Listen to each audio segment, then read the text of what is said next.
So we're going to jump right into Lightroom now. We're going to really apply what we've just learned. So this is a black and white photo, but it's almost just not a black and white photo. So I have a black and white filter on it. So if you go to Lightroom, you can hit color. I have split toning on it, and split toning is going to be our #1 friend in canceling color out and getting rid of color that we don't want in certain areas. And I also would like to point out, let me just go back to color right here, whether you're new to Lightroom or you do know this and you're just here to learn this lesson, I'm hoping we know, or at least I'd like to teach, that we can always get rid of color by manually lowering colors. Like we can mess with our orange like that, right? And we can mess with our yellow like that, right? We can desaturate certain tones manually. So if I lower yellow only and I keep orange 100%, or vice versa, let me try the other way around because there's more orange. You can see that we have like these spots, right? Now we have magenta and red kind of just sitting there because there's these small tones of magenta and red in there. There's small tones of yellow. Look, you can see like the splotchy magenta red. And just lowering and manually lowering color isn't always gonna get you the look and the mood that you're looking for. I'm here to teach you a little bit more than just manually lowering the sliders on the color palette. We're gonna use our split toning, and you can also apply this to video color correction as well. But we're gonna stick with photo right now. So we can open up our split toning, and that's gonna be our primary tool. And as you can see, I already have editing on this photo, and if we're gonna zoom in here and just look at, we have highlights and shadows, and the highlights is set to orange and the shadows is set to blue. So let me just show you, let me turn off split toning and you can see how big of a difference. You can see how much the photo changes, right? But at first glance, you're like, that kind of seems black and white, you know, it looks gray. You wouldn't really almost notice a color right away. And that's the idea here.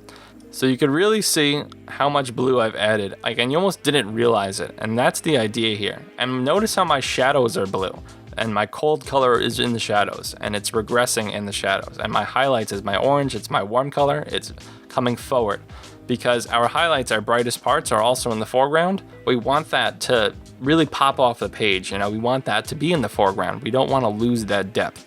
And by adding the correct color tones, cold and warm, into highlights and shadows, not to mention using the blue and orange complementary color to create almost like a grayscale color elimination, we get this beautiful post-process look that is a little bit more deep than just putting something as black and white. You know, it creates a little bit more mood. You know, blue is sad, orange is quirky, it's exciting. You know, colors have moods. So using different tones to create grayscale cancellation and sepia tones and all that is important. You know, this is what we're talking about. So let's go to the next photo. We're gonna keep going based on that. So I have this picture of a dartboard, right? We have this kind of black and white, sepia, yellowy, black and whitish tone, but it's really just not black and white. Again, we have this deep blue saturation in the shadows at 43, right? Let me lower the blue, and you can see how much blue I've really added if I just mess with the slider. And I have orange in my highlights, and we can just take away the split tone right now. And that's what I have before, and that's what I had after, right? Before, after. And you get this really nice sepia tone contrast look. You get this post-process design from using this method of color cancellation and split toning. And if you use color theory correctly, you can really bring out your foreground and your highlights even more to create even more contrast without actually adding the contrast slider or the dehaze slider or the clarity slider. Let's go to the next photo, right? So we have this beautiful photo. At first glance, I don't know, you might see like an orange tone or like a brown tone, but it's kind of interesting that this photo obviously is set to black and white. The photo is made up of green and red complementary colors, right? It's not blue and orange, but we're thinking the same. And actually in this photo, I went the opposite, with red and green being red, the warm color in the shadows, and highlights being the green and the cold color in the foreground. But I think in this case, it just might have worked better. The brighter color was the green in the highlights, so I just wanted the highlights to stand out and be a little bit brighter. But it almost doesn't even look red and green at first glance. It looks brown, it looks orange, right? But let me turn split toning off, and you could see, look, that's black and white, and that's split toning. Big difference, that's red and green, you know? Let me try on this photo, do blue and orange and see what happens. And look at that. It's kind of black and white, but it's almost not, right? It's kind of got this, like this gray mixture going on. It's very pretty. And this is the idea, you know, stick with us here. We see what's going on, hopefully. We see how using the lessons that I brought forth in the part previous to this video is making sense now. Next photo, you know, next example. Again, same thing. I have a red and a green, right? Let me turn off the red and the green, black and white, sepia tone, red and green. It kind of creates this beautiful mood that I would not otherwise be able to get with a simple black and white, or simply lowering manual tones of color on the hue, saturation, and luminance sliders. This is a lot more fine and intentional art. So I have this photo in here, and this is an important lesson right here. So I have this candy jar when it loads, or whenever it wants to load.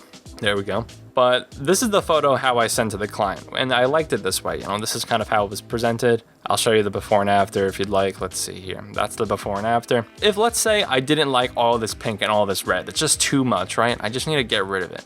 So I could see I have a lot of pink, let's just say in the highlights, right? I have a lot of pink here, a lot of bright pink in the highlights. So if we take the complementary color of pink and put it in the highlights, and the complementary color to pink, and this red color is like a bright neon green, right? If we put bright neon green in the highlights, look how much light was just kind of neutralized out and canceled out, right? So let me undo that. That's what before looked like. After, right? That's crazy. It kind of just reveals like a lot more kind of crispness and detail that was lost in the overbearing amount of pink. Let's try that same thing. You can just double click that to remove it. Let's try the same thing in the shadows. Put all that green in the shadows. Wow, right? Look, literally, that looks awesome actually. Very clean. Got rid of all that pink simply by adding a blue-green in the shadows. Look at the before and after.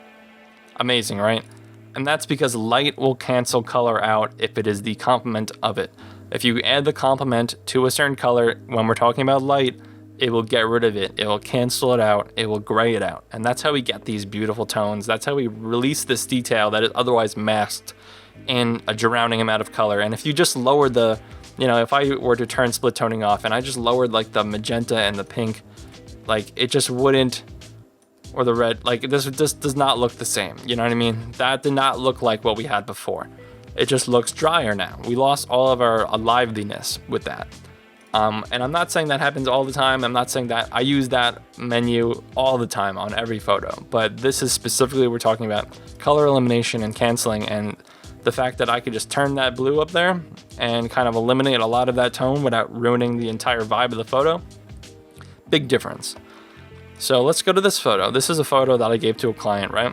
It's just a wedding party, cocktail bar thing. This photo in the before and after, look how warm, right? Look how warm this one on the left is, and look how normal and white and bluer this one on the right is. Big difference, right? And I achieved that by creating a blue and orange split tone, putting blue in my cold color in the shadows and my orange highlight warm color in the highlights. But the biggest thing is I actually brought the white balance to the left and into the colder section. So if I double click and show you what I had before I changed the temperature of the white balance, this is what I had before. And if I just undo that, I'll show you what I changed it to. That's what I did finally. So it revealed a lot more detail. It cleaned it up. It was just too orange in the other one. And I just think this looks a lot prettier with the more bluer light and the white light kind of shining through rather than the extra warm. But again, another great lesson. I'm not going to actually do anything to this photo, but I'm just going to show the before and after. Again, look how warm this photo is, and look how beautiful this one looks compared to it. And again, I took my white balance and I messed with my temperature and my tint, eliminating using my complementary colors that I've learned about, my pink and my green and my blue and my orange. And I also went to split toning and I added a orange and blue split tone. And I felt that added a little bit more oomph, you know? Pretty much coming to a close here, but you could see what I'm talking about right here again. So in this photo, what I wanted to show you, and this being the last photo that I got to explain, is look at what it was before I changed the white balance. That was the white balance normally, and I undid that, and that was a new white balance, right? A lot of that orange went away, a lot of that warmth went away because I added blue to it.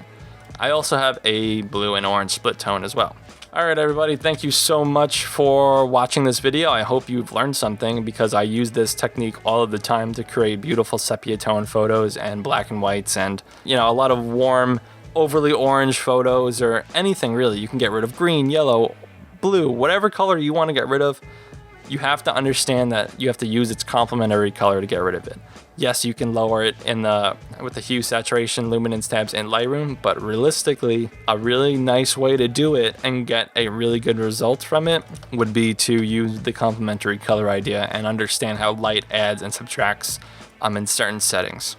So again, I thank you so much for clicking on this video. I hope you learned. My name is Mark DiMattei. You can find me on Instagram at markdarts. That's MARKD_ARTS. Thank you so much. Please follow my Instagram. Please like, subscribe, and comment on this video. I'm going to be trying to make a lot more of these videos, but this being one of the first ones, hopefully someone clicks on it and enjoys it. Thanks. I'll see you guys next time.